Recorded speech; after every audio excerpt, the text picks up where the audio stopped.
รายการต่อไปนี้เป็นรายการทั่วไปสามารถรับชมได้ทุกวัย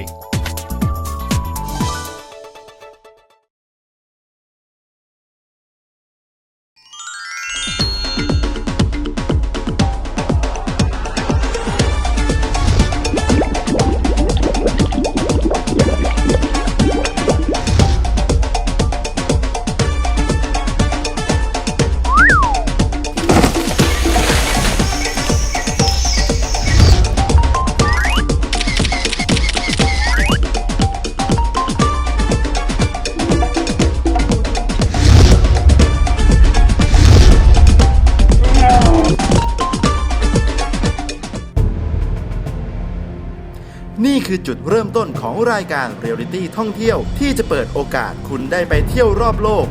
เรื่องราวของนักเดินทางจากทั่วโลกที่เรากำลังจะได้เห็น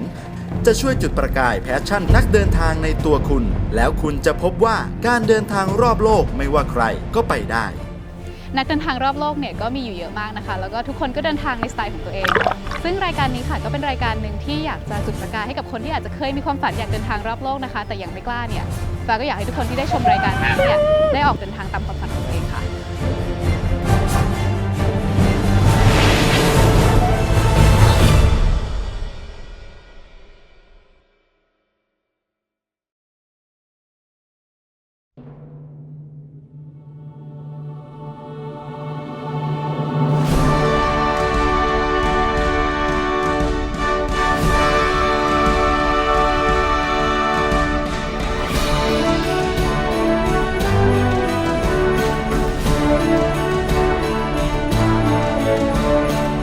คุณกำลังอยู่กับ The Passion Thailand และนี่คือมนุษย์นักเดินทางกลุ่มแรกที่จะมาจุดประกายแพชชั่นให้กับคุณ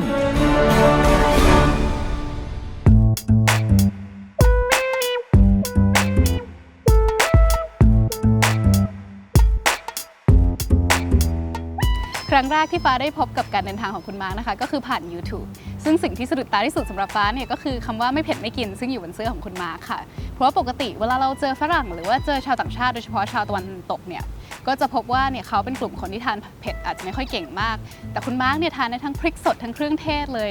นับว่าเป็นคนที่มีอุปสรรคในการเดินทางเพื่อทานเนี่ยน้อยมากเลยค่ะ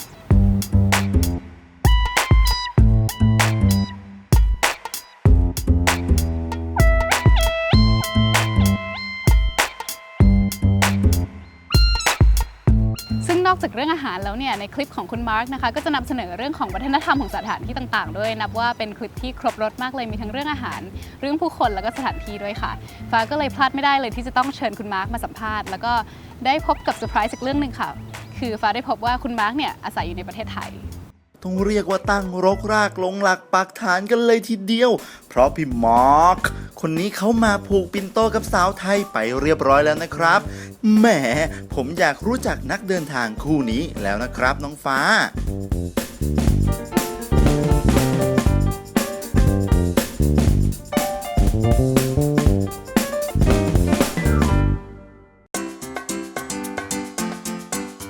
ค่ะตอนนี้ฟ้าก็อยู่กับคุณมาร์คแล้วก็คุณหญิงนะคะสวัสดีค่ะสวัสดีครับค่ะก่อนอื่นเลยก็อยากจะรู้ว่าทำไมถึงเริ่มมาทำสิ่งที่ตัวเองทำอยู่ตอนนี้ก็คือ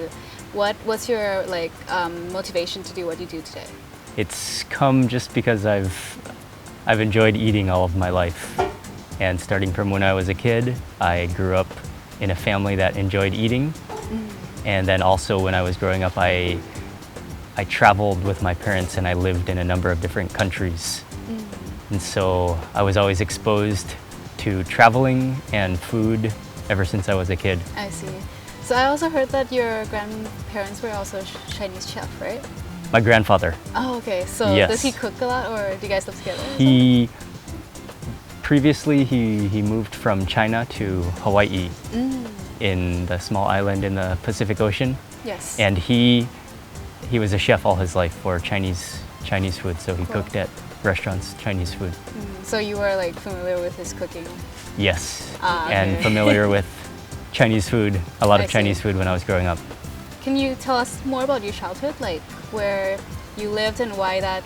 kind of influenced your palate? I traveled with my parents. We lived in a number of different countries. My parents are missionaries, and so We lived in France, and we lived in Democratic Republic of Congo, and we lived in Kenya and in Tanzania. We traveled quite a bit when I was a kid and lived in many different places, and that kind of shaped who I am in terms of being flexible and also enjoying learning about different cultures and food.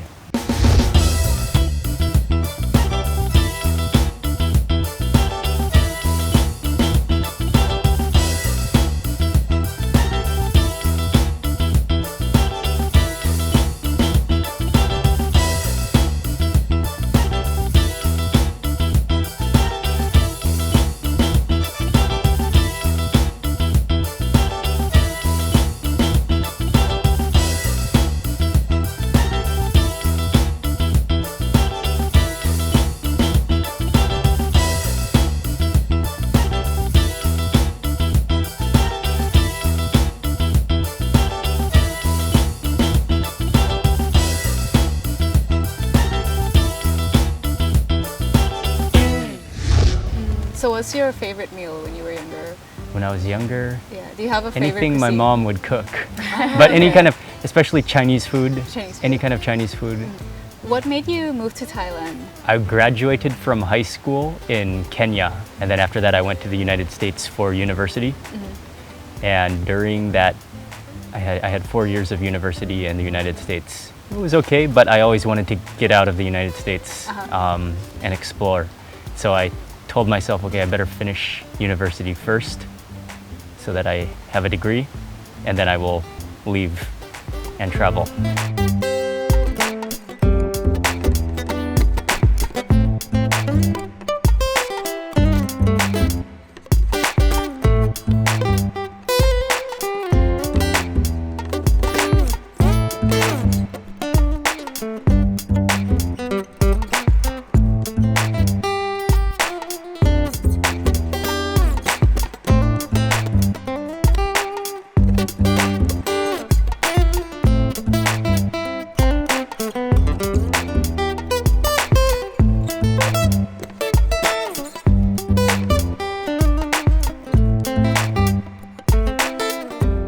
So I went to South America for about 6 months, and then I returned to the United States because my sister got married. And then I decided, I think I need to go to Asia next. So I was just trying to decide where to go, but I found a kind of a good deal on a flight to Bangkok. That was the reason why I came here. I'm in Bangkok, Thailand, in Yawarat, and this is a very famous place to eat khao kang in Bangkok, Thailand. And I know you've heard me say this a lot of times, but this dish right here is really one of my all-time favorite single plate dishes in Thailand. It's called khao kruk kapi. It's Mark Wiens. Right now I am at Talat Kaset, which is a morning market in Phuket town, and it's open from about 5 a.m. to 8 a.m. or so.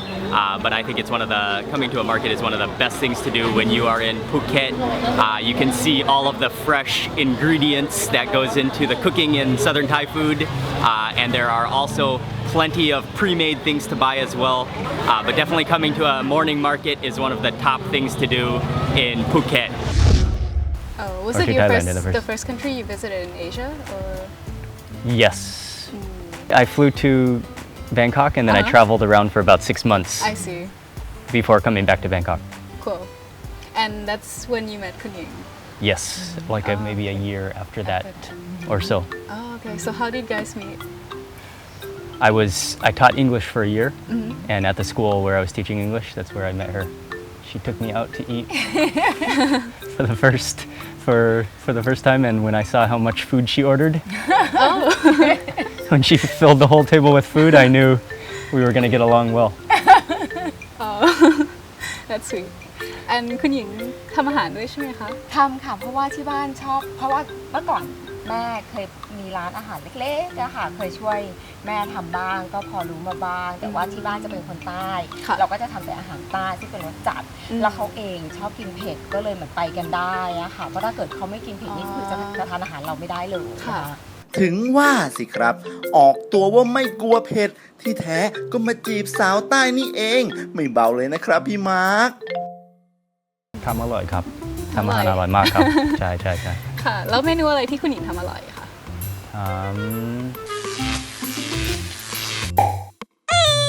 ทุกอย่างอร่อยครับท น่ารักมากเลยแล้วเอา เดี๋ยวจ่ายใต้โต๊ะ จ่ายใต้โต๊ะ จ่ายใต้โต๊ะมาก่อน เอามาสักเมนูหนึ่ง ำกุ้งผัดสตอครับแล้วก็ทำน้ำยาขนมจีนน้ำยาแล้วก็ท มาเข้าใจใช่ไหมว่าอร่อยหมายความว่าไง ำเข้าใจครับ ค่ะ แหมน้องฟ้าถามซะใจหายแวบเลยครับ นี่ถ้าพี่ม้าแกตอบว่าหมายเข้าใจ เราคงได้เห็นฝรั่งตกน้ำกันนะครับ We took a trip to Ethiopia about a couple years ago. The spices that they use, and also it's much different from any other food in the world. เราเซนซิทีฟเราไม่สามารถแบบว่ารับอะไรขนาดนั้นได้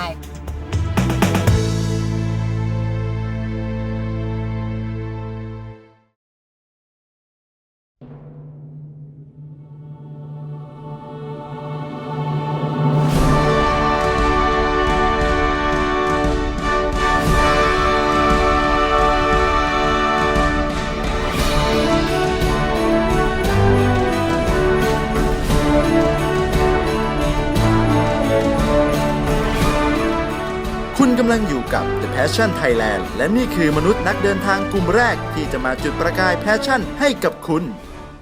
ปตท.พลังที่ยั่งยืน เลยกลายเป็นว่าทริปนี้เนี่ยฟ้าได้พบกับคู่รักนักเดินทางอีกคู่หนึ่งเลยค่ะ เพราะว่ามีทั้งพี่มาร์คและพี่หญิงแล้วทั้งสองคนเนี่ยก็เป็นบล็อกเกอร์พี่หญิงเนี่ยก็มีเพจเดินทางท่องเที่ยวของตัวเองนะคะ ซึ่งความจริงแล้วทั้งสองคนเนี่ยเวลาเดินทางเนี่ยเขาเดินทางด้วยกันนะคะแล้วภาพทั้งหมดหรือว่าวิดีโอทั้งหมดที่อยู่ในเพจ Migrationology ของคุณมาร์คเนี่ยพี่หญิงก็เป็นคนถ่ายอยู่เบื้องหลังตลอดเลยค่ะ โอ้โห ไม่ใช่เล่นๆนะครับเนี่ย ในเพจของพี่มาร์คแกมีอยู่ประมาณ 200 คลิปได้นะครับ นี่มันอุตสาหกรรมในครัวเรือนชัดๆ แถมแต่ละคลิปก็ยอดวิวไม่ธรรมดา หลักหมื่นหลักแสนทั้งนั้น สุดยอดเลยนะครับผม หลายคนอาจจะสงสัยว่า เอ๊ะทำไม ดูกี่คลิปก็ไม่เห็นมีคุณผู้หญิงมานั่งชิมด้วยกันสักที กลัวเรตติ้งคุณสามีจะตกเหรอครับ ทุกวิดีโอที่เราโพสต์ออกไป มันก็มีทั้งข้อดีและข้อเสีย อ๋อ หญิงจะรับกับคอมเมนต์แรงๆ ไม่ค่อยได้ ค่ะ ซึ่งเราต้องยอมรับว่าเราเซนซิทีฟเราไม่สามารถแบบว่ารับอะไรขนาดนั้นได้ เขาก็เลยบอกโอเคเขาเข้าใจ แล้วก็บอกว่าถ้าเกิดให้เราแวบๆบ้างได้อยู่ แต่ถ้าเกิดว่าจะให้เราไปนั่งกินกับเขาแล้วมีคนวิจารณ์ขนาดนั้นแล้วแบบเราไม่ไหวอะค่ะ ค่ะ ก็จะเลยเป็นคนเป็นตากล้องให้เขาแล้วก็หน้ากล้องก็คือเขาก็รับไป ค่ะ คลิปนี้นะครับไปชิมไกลถึงฮาวายไม่ว่าจะอยู่ที่ไหน ขอให้บอกหนุ่มมาร์คเขาพร้อมจะไปชิมถึงที่เลยล่ะครับ And I'm at the Polynesian Cultural Center, and I'm here this evening to eat at the luau. And the highlight is definitely the emu and a pig cooked in the ground with hot rocks, the traditional Polynesian style. And I cannot wait to try this pig. What we have here is emu, and we do at the Polynesian Culture Center, and it's an underground oven style Polynesians use. Right here we have actually a mixture of Hawaiian and Samoan, both from Polynesia. What we do is we're going to put all the ironwood or the coal wood on the bottom, and we put all the rocks on top and we burn them. We heat up the rocks. These rocks are from the river. Okay. And we find them up in the mountain and bring them up because they contain the heat. That's the best rocks to use. Okay. And then as we light them, we heat them up, get them to their red, and then we spread it out. After that, we put the banana stump on top. So whatever meat you have, it can be chicken. But today we're going to do a pig, and put it down on the stump, and then we're going to cover it with banana leaves to contain the heat inside. As we contain the heat, we leave it there for about 5 to 6 hours. Okay. We open it up and get ready to eat. Okay. อ๋อ ที่แท้อีมูมันคือชื่อเตา ไอเราก็ว่าอีมูที่ฮาวายตัวใหญ่เท่าหมู Which is burning and it's starting to really flame and smoke, and then on top are all of the stones, and it's gonna have to burn for about 2 hours to heat up all the stones, and then they're gonna put in the pig. So we're gonna go walk around and probably be back in a couple hours to see them put the pig into the imu.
I got to see them put the pig into the imu this morning, and now it's 4:45 p.m. and I am waiting to get into the luau. I can't wait to see them unearth and dig out the pig and then eat the buffet.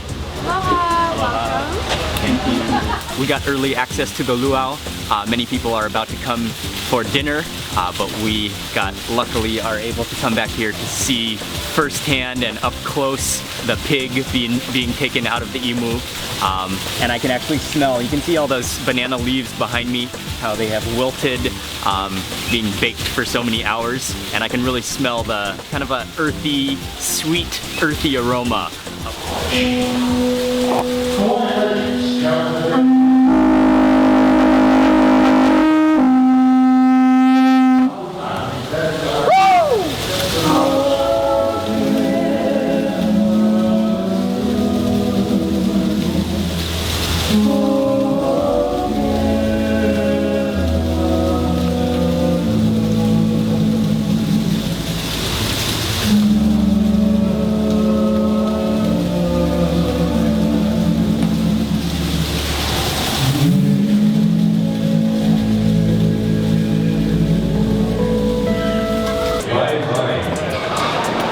I jumped straight in line to the pig, and I got two different pieces. This one is, I think this one is from the butt, so this is just the like leaner meat. Okay, and then over here, this is the pig cheek, and you can just see this is what I'm most looking forward to. You can see that, you can just see that golden crunch on the outside, and just like oozing with juices, pig juices. It just looks fall apart tender. But I'm gonna try this one first and then try the cheek afterwards. And I added a little bit of the Hawaiian hot sauce to it as well.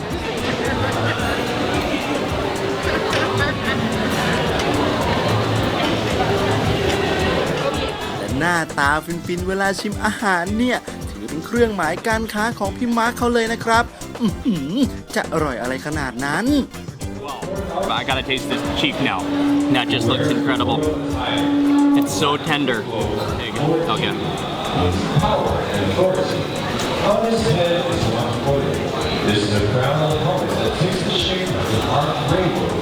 Oh, that pig cheek is ridiculously good. That literally is just melting in my mouth as I'm speaking. Extremely juicy. Okay, very fatty as well, but outrageously tasty. Really smoky flavored. Just that imu does an amazing job of cooking the pig and just kind of like keeping in all that flavor of the pork and the pig, but then also embedding it or ingraining it with that smokiness from the hot coals and the hot rocks. That pork cheek is ridiculous. Oh, look at that.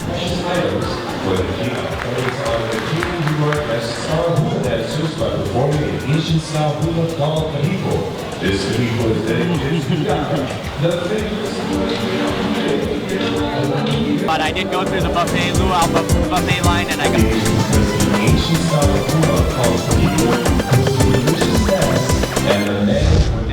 ค่ะแล้วสำหรับทั้งสองคนเนี่ยมีทริปไหนบ้างที่แบบประทับใจอาหารมาก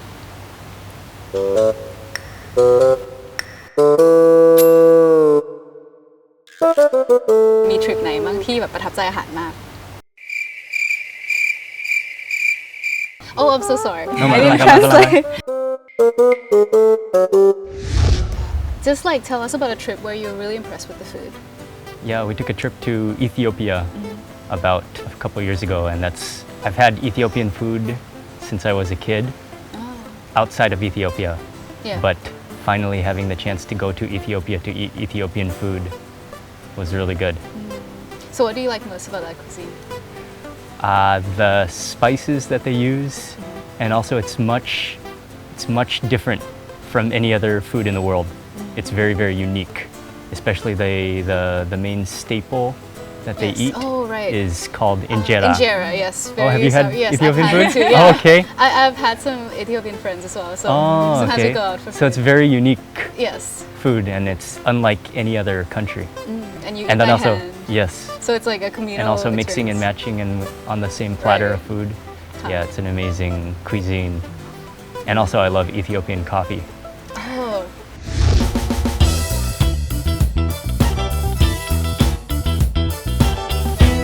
Mark Weens here. I am in Addis Ababa, Ethiopia, and I am sitting in a little coffee shop for some Ethiopian coffee. นี่ชงกาแฟหรือต้มเหล้าเถื่อนกันครับเนี่ยดูเหมือนต้องแอบกินเลยนะครับ Ethiopia. And walking down the street, you'll get blasted by intense smoky clouds of freshly roasting beans.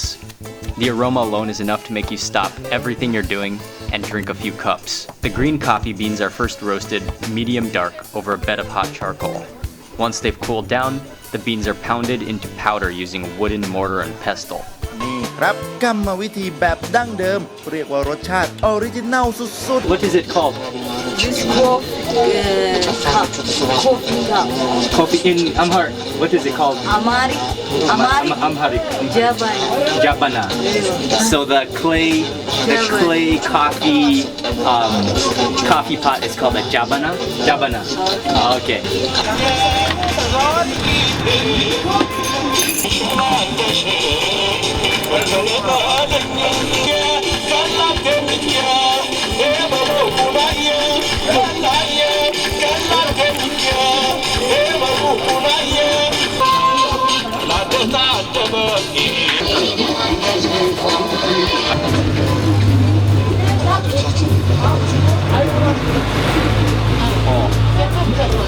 It's so good. Good. Yeah. Strong black coffee, sweetened with sugar, and it tastes like there's a little bit of like an earthy herb in it.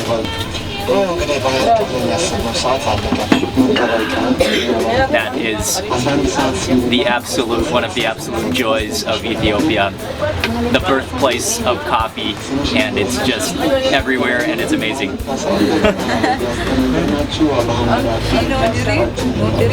She will drink.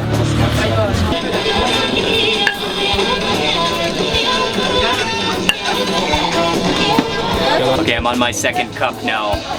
This stuff will wire you, but it's so good, it almost tastes like chocolate. ๆ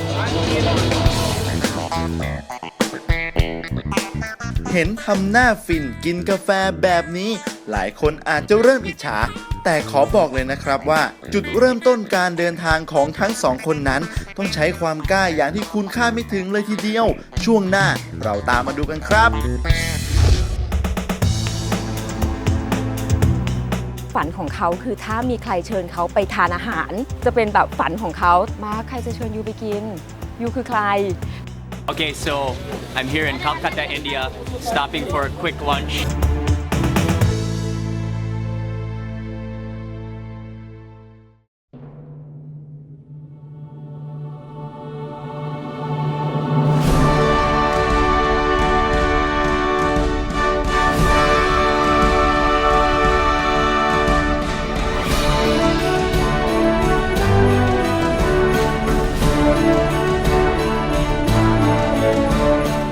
คุณกำลังอยู่กับ The Passion Thailand และนี่คือมนุษย์นักเดินทางกลุ่มแรกที่จะมาจุดประกายแพชชั่นให้กับคุณ PTT Global Chemical หนึ่งในบริษัทชั้นนำของโลก ฟินกับกาแฟเอธิโอเปียกันไปแล้ว ทีนี้เราจะพาไปสถานที่ที่คุณหญิงบอกว่าก่อนตายต้องไปสักครั้ง แต่ว่าก่อนจะออกเดินทางกัน ผมกับน้องฟ้าขอพาคุณผู้ชมย้อนไปดูการเดิมพันครั้งสำคัญในชีวิตของเขาทั้งสองคนกันครับ ไม่เคยไปทำงานสายไม่เคยลางานถ้า7:30จารุวรรณยังไปไม่ถึงที่ทำงานรู้เลยว่าวันนั้นมันป่วยคือก่อนหน้านี้คือทำงานเป็นแบบสาวออฟฟิศธรรมดาเลยอะค่ะก็คือเรียนจบมาทำงานตามปกติสเต็ปเหมือนที่ทุกคนทำแล้ววันหนึ่งมาเจอมาร์คตอนที่เจอมาครั้งแรกมาร์คเพิ่งทำเว็บไซต์ได้ไม่กี่เดือนเราจำได้เขาบอกเพราะว่าเนี่ยฝันของเขาคือถ้ามีใครเชิญเขาไปทานอาหารจะเป็นแบบฝันของเขาตอนนั้นเรารู้สึกว่าแบบมาใครจะเชิญยูไปกินยูคือใครแล้วตอนนั้นแบบบล็อกเกอร์ยังไม่ดังเมื่อ 7-8 ปีที่แล้วรู้สึกว่ามันเป็นความฝันที่แบบลมๆแรงๆมากแล้วเราฟังแล้วนะเราขำแล้วเขาชวนยังไงอะคะทำไมถึงออกคือวันนั้นคือเป็นวันที่เขาสัญญาจ้างเขากำลังจะหมดแล้วเขาก็บอกว่าหญิงเดี๋ยวเขาจะไม่ต่อสัญญาแล้วนะเขาจะไม่ทำงานแล้วนะเขาจะเดินทางคือแล้วก็แบบใช่เหรอมาร์คคือแบบตอนนั้นแบบรู้สึกว่าแบบเฮ้ยอยู่ยังอายุแค่นี้เองแล้วมาร์คก็บอกว่าเขาอยากเดินทางเคยขอลางานอาทิตย์หนึ่งโดนเรียกเข้าห้องเย็นเลยเราก็เลยบอกเขาว่าเราคงเดินทางบ่อยไม่ได้เขาก็เลยบอกว่าหญิงลาออกจากงานได้ไหมรู้สึกว่าโหอยู่มาบอกว่าลาออกจากงานโดยที่แบบเราไม่มีงานอะไรรองรับเลยแล้วการเดินทางคืออะไรคือการแบบไปเพื่อเอาเงินเก็บไปใช้แล้วยังไงต่อเราสามารถหาเงินกลับมาได้ไหมก็คือไม่ก็คุยกันว่าแบบมาร์คมีเงินเก็บเท่าไหร่หญิงมีเงินเก็บเท่าไหร่คือมานั่งกลางกันเลยว่ามาร์คเนี่ยเงินเก็บเรา2คนมีแค่นี้นะถ้าเราจะไปเที่ยวเพื่อที่จะไปเที่ยวเราไม่ได้อะไรกลับมานอกจากความสนุกเขาก็บอกว่าเฮ้ยเขามองหาวิธีหรือรู้ทางที่มันสามารถเอาอะไรกลับมาได้เขาบอกขอโอกาสเขาปีหนึ่งก็เลยแบบนะก็เลยแบบวันนั้นแบบทุบหม้อข้าวจริงๆอะค่ะคือทุบหม้อข้าวโอเคตัดสินใจลาออกแล้วแบบเดินทางกับเขาแล้วแบบช่วงแรกๆมันก็ยังโอเคอยู่เพราะเหมือนเรายังมีเงินเก็บแล้วก็แบบมันก็ยังสนุกเนาะหลังจากปีนึงผ่านไปเงินเก็บเริ่มหมดเหลืออยู่ก้อนสุดท้ายก็แบบกลับมาคุยกับมาร์คเลยมาร์คเราเข้าใจว่ามันคือความฝันของเขาแต่ว่าวันนี้เงินก้อนสุดท้ายถ้ามันหมดไปจะทำยังไงเขาบอกมันคือความฝันของเขารู้สึกโอเคใช่มันคือความฝันของเขาแล้วความจริงมันคืออะไรแล้วเขาก็บอกว่าเขาขอลองอีก6 เดือนให้โอกาสเขาอีก6 เดือนถ้ามันไปไม่ไหวจริงๆเรากลับไปทำงาน So when the money was running out when you first started your trips with Kun Ying like how confident were you that you guys will pull through and like find some means to keep going I had no idea but I was very confident that there was a way Okay that's really positive ค่ะแล้วคือเขาจะบอกกันอยู่อย่างเงี้ยทุกครั้งก็บอกเชื่อเขาเขาเชื่อว่าเขาทำได้ก็แบบมาแต่มันมองไม่เห็นอนาคตเลยอ่ะแล้วมันคือเงินก้อนสุดท้ายของเรานะอะไรเงี้ยเขาก็แบบขอเขาลองก้อนสุดท้ายวันนั้นถ้าจำไม่ผิดนะคะเหมือนจะไปอินเดียใช้เงินเก็บก้อนสุดท้ายเดินทางมาชิมอาหารอินเดีย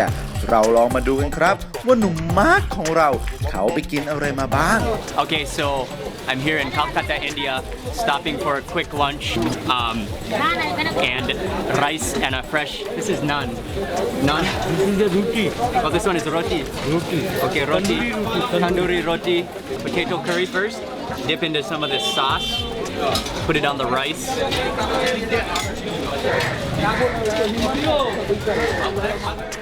แหมดูขนาดเงินจะหมดหนุ่มมาร์คเขายังฟินไม่เลิก And then dip that into the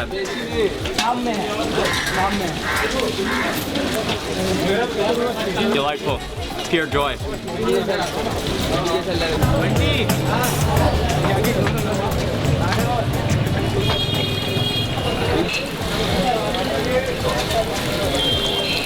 I'm in Delhi, India, and about to sample something known as kulia chaat. Chili, salt, sugar. Okay. Salt, sugar, lemon, masala powder, chickpeas, yeah, chickpeas, and also some pomegranate, little kernels. So this is a specialty snack here in Delhi. Which one? I think I will go with the. Let's see. I don't even know which one to grab first. I think the tomato first. So this is like a tomato cup. I'm gonna try and one bite it.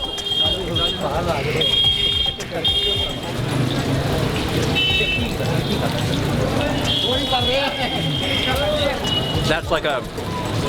single mouthful. That's absolutely unbelievable.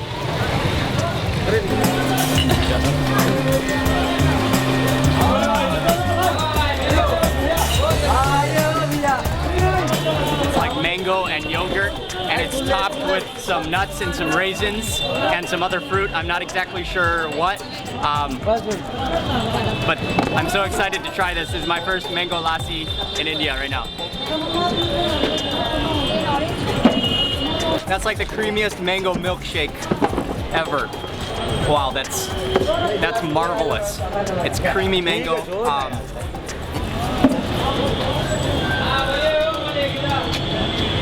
Oh, very nice.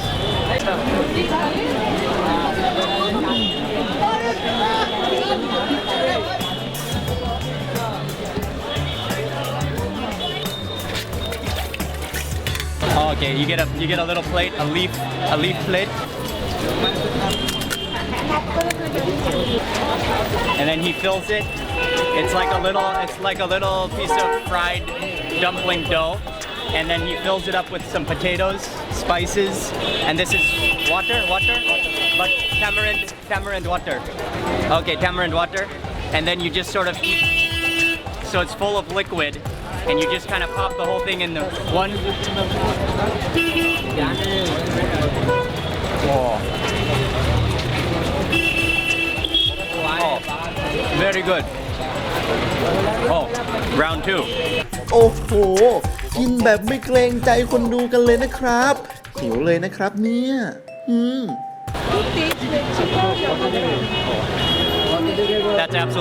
That's absolutely delicious. That's an excellent snack.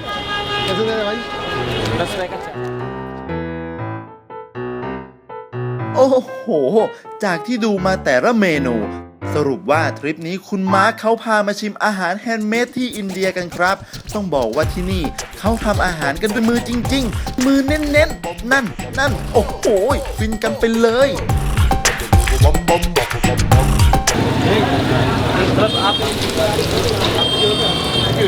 มาร์ค โอ้ย นึกว่ามะเขือเทศติดคอซะแล้ว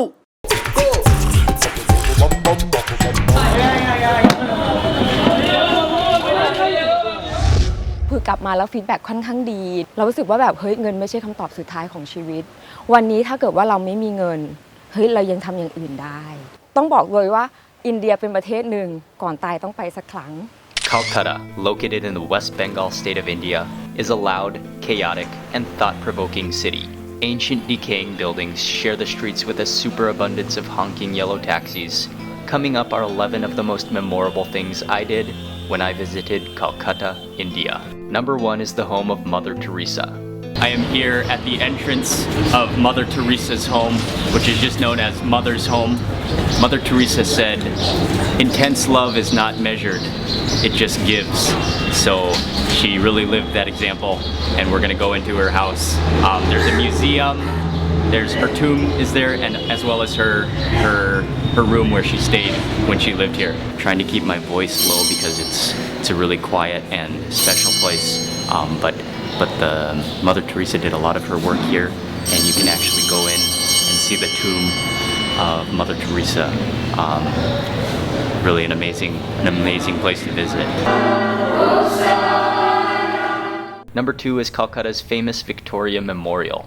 one of the most important landmarks of the city. Here at the Victoria Memorial Hall in Calcutta, India. It's a cool morning, and I just paid 4 rupees for the entrance, which is to the garden. And then if you pay 150 rupees, you can go into the museum. สบายเลยครับ เราให้มาร์คพาเข้าไม่ต้องเสียสักรูปี ว่าแต่ถ้าเข้าที่นี่ผมขอรอข้างนอกนะครับ Number 3 is the spooky South Park Street Cemetery. And I think this place was set up in the 1700s sometime, but these are just giant tombs. And then the whole place is just eerie from the vegetation and the trees and flowers and really like ancient looking tombstones.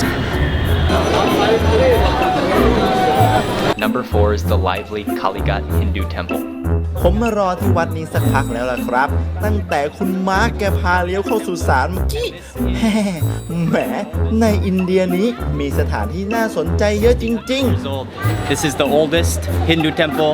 in Kolkata. Be careful of the scammers in this area that try to guide you around the temple and then ask for an absurdly unrealistic donation. Don't be afraid to just walk away.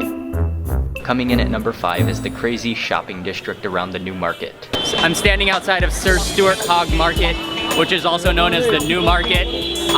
This is a chaotic and busy area of town. Lots of street food and lots of shopping, street shopping, and just lots of people. It's a crazy, chaotic area. Pretty interesting. A lot of things to do around here. So the New Market area in Kolkata, India. Number 6 is the Indian Museum, which is also known as the Magic House. I'm standing just outside of the Indian Museum in Kolkata, and this is an extremely popular museum, and I heard that one of the attractions here is a 4,000-year-old Egyptian mummy.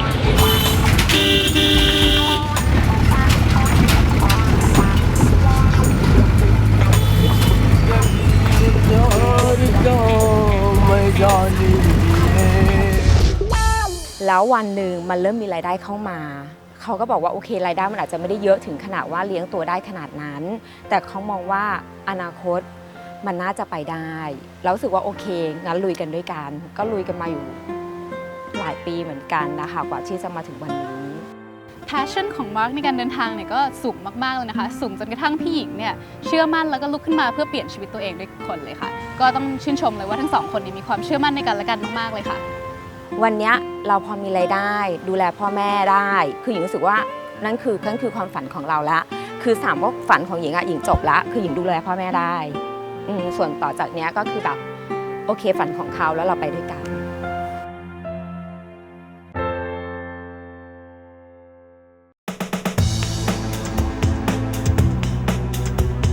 ท้องถิ่นค่าใช้จ่ายแพงมากเดินอยู่8 ชั่วโมงอะA selection of dishes that you think people should try before they die. คุณมาร์คครับนี่คือสิ่งที่เราทำให้คุณทานจานเดียวไม่พอแน่นอนครับผม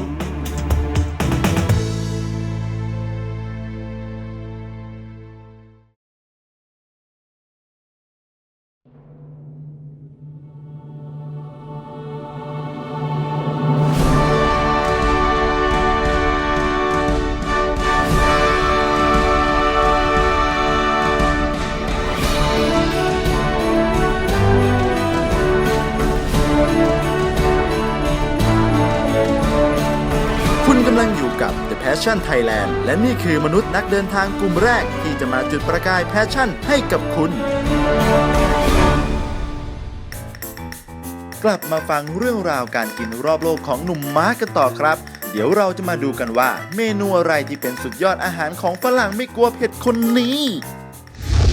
แล้วอย่างนี้สงสัยว่าเวลาเดินทางทานกันเยอะเนี่ยค่ะทำไมถึงยังหุ่นเนียนอยู่ได้ดูแลตัวเองไงอะเดินมั้งคะคือเดินเยอะด้วยความที่เราไปทุกครั้งเราไม่ได้มีเงินไปเยอะเราก็จะอันไหนที่เราสามารถประหยัดได้ไม่ต้องนั่งรถไปหรือนั่งรถไฟไปอย่างเงี้ยค่ะเราก็จะเดินซึ่งถ้าเกิดม้าบอกว่าเฮ้ยหญิงมันไม่ไกลคำว่าไม่ไกลของม้าเดินประมาณ1 ชั่วโมงถ้าม้าบอกว่าไกลประมาณ3 ชั่วโมงก็คือแบบถ้ามักไม่ไกลปุ๊บทำใจไว้เลยประมาณ1 ชั่วโมงถึงจะเดินถึงแล้วก็แบบส่วนมากเราก็จะเดินกันนะคะก็พอดีกว่าจะเดินจากอีกที่นึงไปอีกที่นึงหิวพอดีแล้วก็แบบก็จะได้ทานแล้วก็เดินกลับมาอะไรอย่างเงี้ยค่ะเราเดินกันเยอะมากเพราะว่าจริงๆค่าใช้จ่ายในการเซฟพวกแบบว่าค่าเดินทางเซฟได้เยอะมากเหมือนกันนะคะสมมุติว่าถ้าเกิดเราเดินและอีกอย่างหนึ่งการเดินเราสามารถเห็นอะไรได้เยอะกว่าการนั่งรถผ่านซึ่งบางร้านคือตอนแรกตั้งใจว่าจะไปร้านนี้แต่เดินผ่านไปปรากฏว่าเฮ้ยเจอร้านนึงระหว่างทางคนเยอะมากเปลี่ยนใจเลี้ยวหัวเข้าร้านนี้เลยเราก็แบบเฮ้ยอาหารอร่อยเราก็รู้สึกว่าการเดินมันทำให้เราเห็นอะไรมากขึ้นนะคะเราก็เลยเลือกที่จะเดินกันมากแล้วตอนนั้นที่ทริปที่เดินมากๆเนี่ยคือที่ไหนคะที่ไปกันมาถ้าหญิงจำได้นะที่อังกฤษอังกฤษค่าใช้จ่ายแพงมากจำได้ว่าเดินอยู่8 ชั่วโมงอะเดินแบบกลับบ้านไปแบบจะบอกว่ามาหลับสบายเลยใช่ไหม8 ชั่วโมงจำได้วันนั้นกลับไปแบบคือเพลียมากจนบอกมาเดินจากกรุงเทพไปเชียงใหม่ได้เลยนะเนี่ยเพ ราะว่าแบบเขาก็บอกว่าเฮ้ยหญิงค่ารถมันแพงแล้วก็โอเคเราเข้าใจเพราะแบบตอนนั้นคือเหมือนเราไปทำงานด้วยอะค่ะแล้วหลังจากนั้นเราอยู่ต่อกันเองแล้วอังกฤษเราเข้าใจว่าค่าของชีพเขาสูงจำไม่ได้ว่ากินอะไรบ้างวันนั้นแต่ I don't remember unless we กิน ate ในนี้ something. ไก่ย่างเพราะไม่มีตังค์เหมือนเราไม่เคยไปอังกฤษแล้วเราก็ไม่คิดว่าค่าของชีพมันจะสูงขนาดนั้นแล้วไปเดินพยายามหาที่กินแล้วปรากฏโอ้โหราคาแพงมากเลยก็เดินไปเรื่อยๆแล้วแบบโอเคสุดท้ายเราก็ไปกินกันที่ซูเปอร์มาร์เก็ตซื้อไก่ย่างมาตัวหนึ่งยืนกินไก่ย่างกัน1ตัว2คนหน้าห้างอะค่ะเพราะแบบอาหารมันแพง หลายๆคนอาจจะรู้สึกว่านักเดินทางเนี่ยต้องเป็นคนที่มีฐานะดีหรือมีเงินมากๆนะคะแต่ความจริงแล้วเนี่ยที่ฟ้าได้เจอมาพี่ๆนักเดินทางหลายๆคนเนี่ยก็ไม่ได้เป็นแบบนี้เลยค่ะ Since you try a lot of meals, I'm just curious if there are like a selection of dishes that you think people should try before they die, like ultimate the best things. Kobe beef เนื้อ Kobe Kobe beef ครับแล้วก็ทุเรียนครับ ทุเรียน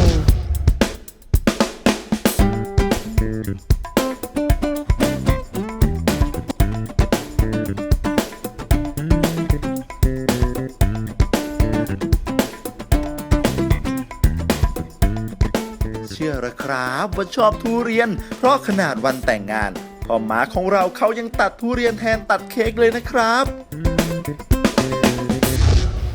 So we're talking about your wedding and why you guys like choose to marry in a restaurant and have a durian instead of a wedding cake. Yeah. That's pretty cool. Well, both of us don't really like cake that much.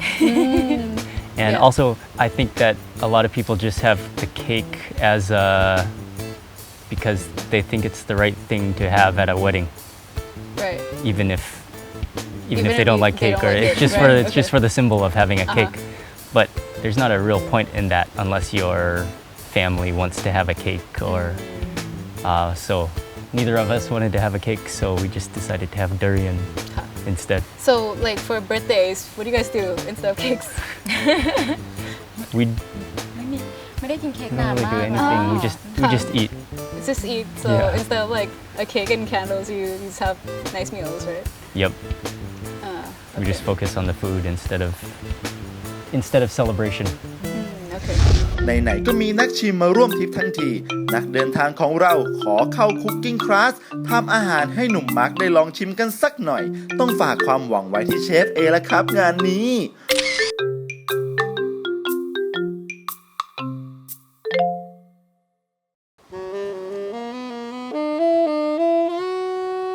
รสชาติยังไม่รู้เอาบรรยากาศดีเข้าไว้ก่อน จัดดินเนอร์บนหาดให้ซะเลย โ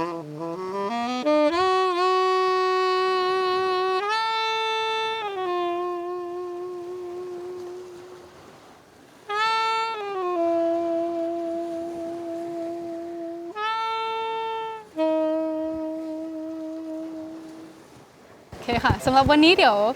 อาหารมื้อนี้ก็เป็นอาหารที่สเปเชียลมากเพราะว่าเราทุกคนทำนะคะซึ่งตอนนี้ก็จะได้มาชิมฝีมือตัวเอง แล้วก็จะมีมาร์คช่วยคอมเมนต์ด้วยค่ะ เดี๋ยวเริ่มจากจานไหนดีคะเอาจานไหนก่อนดี มาชิมนะคะ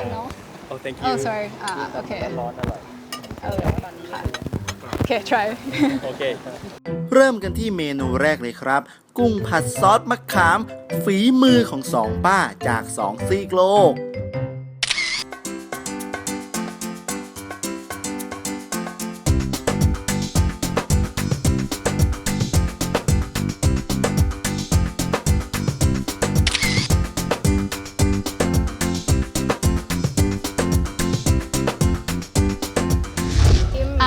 ชิมด้วยคนลองเดาได้ค่ะมาชิมอีกคนมาแล้วคอมเมนต์2 คนนะคะอุ้ยล่วงโอเค 1 2 3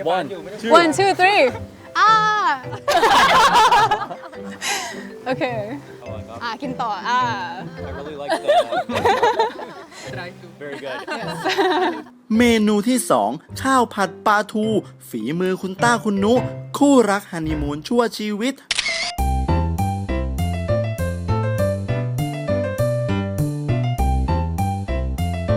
เมนูนี้ถือเป็นซิกเนเจอร์ของ Cross 2 เขาเลยนะครับเนี่ย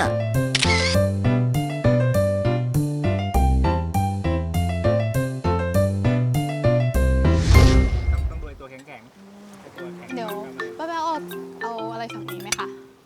Oh man, you would just ใช่ โอเค on three one two เมนูสุดท้ายยำรวมมิตรทะเลโดยเวสป้าคู่ตะลุยโลก คุณมาร์คครับ นี่คือสิ่งที่เราทำให้คุณทาน รสชาติจัดจ้าน สีแดงๆที่เห็นนี่พริกทั้งนั้นเลยครับ สิ่งที่เราเลือกมาเนี่ยหอยกุ้งปลาหมึกนี่เป็นของอย่างดีเลย แล้วก็รับรองว่าคุณได้ชิมแล้วจะต้องติดใจครับ จานเดียวไม่พอแน่นอนครับผม Mark โอเคแซ่บ this is แซ่บโอเค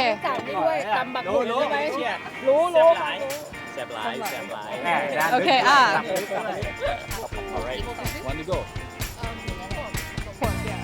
you don't eat it right okay so เขาไม่ทันเนี่ยเปรี้ยวแล้วก็เค็ม so now that it's just us and no other travelers are here I wanted to hear your honest opinion about the food we've tried that everyone cooked It was good. it was good Some of them were good. some of them But I mean, but they were all good. But sure some dishes I personally I see. liked So better than others. Which one do you like personally? I think. เอาล่ะครับ มาลุ้นกันเมนูของนักเดินทางจานไหนจะอร่อยที่สุด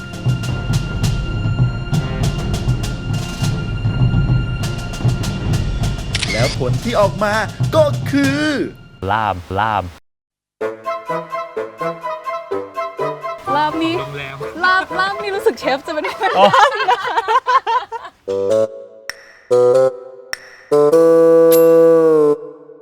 ถือว่าตัดสินอย่างยุติธรรมจริงๆครับ ไม่มีการอวยแต่อย่างใดแหม่เอาซะหาเลย บรรยากาศในการรับประทานอาหารด้วยกันในวันนี้นะคะ ก็ก่อให้เกิดมิตรภาพระหว่างนักเดินทางที่เราเชิญมามากๆเลยค่ะ เพราะว่าอย่างคุณมาร์คป้าพัฟป้าแป๋วเนี่ยก็ไม่เคยเจอกันมาก่อน แต่ว่าก็ได้มาแบ่งปันประสบการณ์การเดินทางด้วยกันก็นับว่าเป็นมื้อที่พิเศษมากๆมื้อนึงเลยค่ะ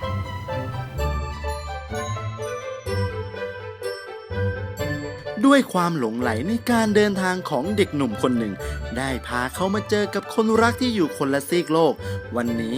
มาร์คก็ยังเดินตามความฝันของเขาต่อไป แถมยังมีภรรยาเป็นเพื่อนร่วมทางที่รู้ใจอีกด้วย น่าอิจฉาใช่ไหมล่ะครับ ผมบอกแล้วว่าเดินทางรอบโลกน่ะ ใครๆก็ไปได้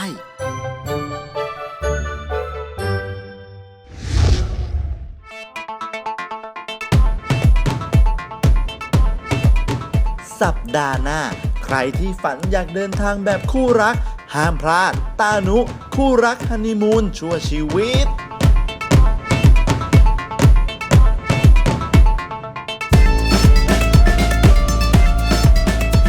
ตอนช่วงที่แบบ1 เดือนก่อนผ่าตัด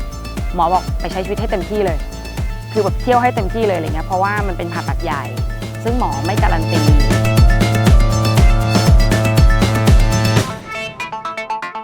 คือแม่บอกแค่ว่าจะทำอะไรก็ได้ คือขออย่างเดียวคือรักษาชีวิตไว้ จนแบบอยู่เผาเขาอะ